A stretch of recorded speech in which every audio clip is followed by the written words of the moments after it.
Assalomu alaykum to'rdoshlar.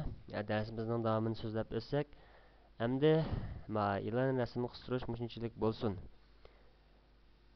Men bir bilakni o'chirib turay. Masalan, o'chirishni qanday o'chirib, masalan, ortiq qilib qoldik-ku buni. O'chirishni qanday qilamiz desa, masalan, shu qizil burun paydo bo'lgandan tahrirlash degan bir chekkandan keyin qaraydigan bo'lsak, o'chirish degan birdan xat chiqdi.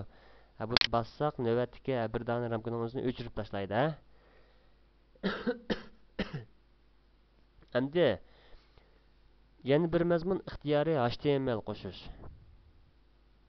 Men so'zlab beray, ramkaning o'ziga qatla bu. Ne? Masalan, o'xshasham tinik bilak degan turni akirib, marunga akirdik, Akirsak bilak o'zi qo'llandi.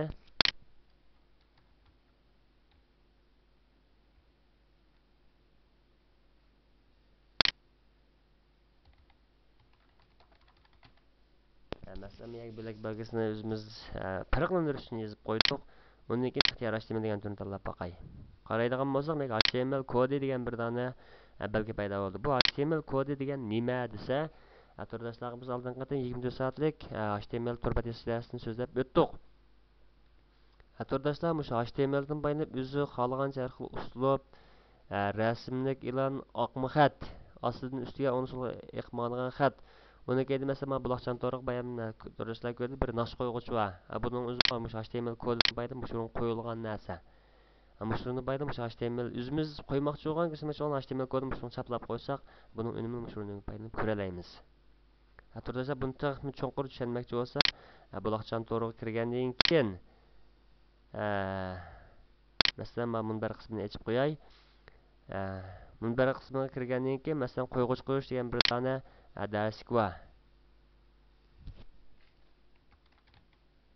Masalan qo'yg'uch deb yozib izlay.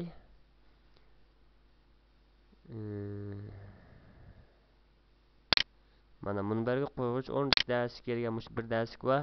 Turdoshlar munbarga qo'yg'uch o'rnatish darsligini ko'rsa, buni tushunadi. Masalan mana ma'lumotni qo'yg'uch kodi bor ekan. Masalan, mana bir HTML kod. Masalan, men buni ko'chirib olay, qaranglar. Ko'chirib oldim. Endi men bayonqa blokning ichiga buni qo'yay.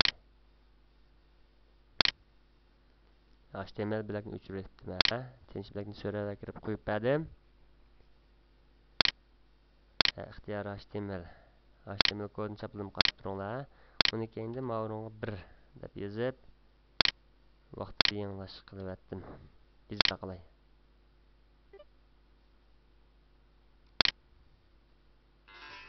Mana hozir qo'yg'uch o'rin bu o'rinda paydo bo'ldi degan gap.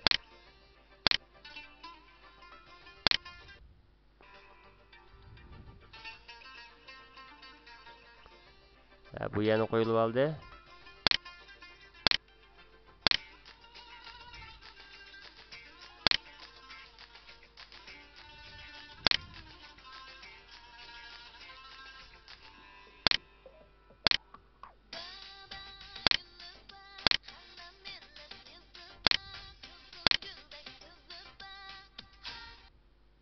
Bunu saqlab etdim. Undan keyin to'xtadi. Demak, ixtiyoriy HTMLniki mana bu shunday qurilib bor. Masalan, ma'lumotni e'lonning o'zini 4 blokka bo'lib, HTML laylab shuni chiqarib olsak bo'ldi degan gap. Maqdam darsimiz shagichi bo'lsin. Xayr xo'sh.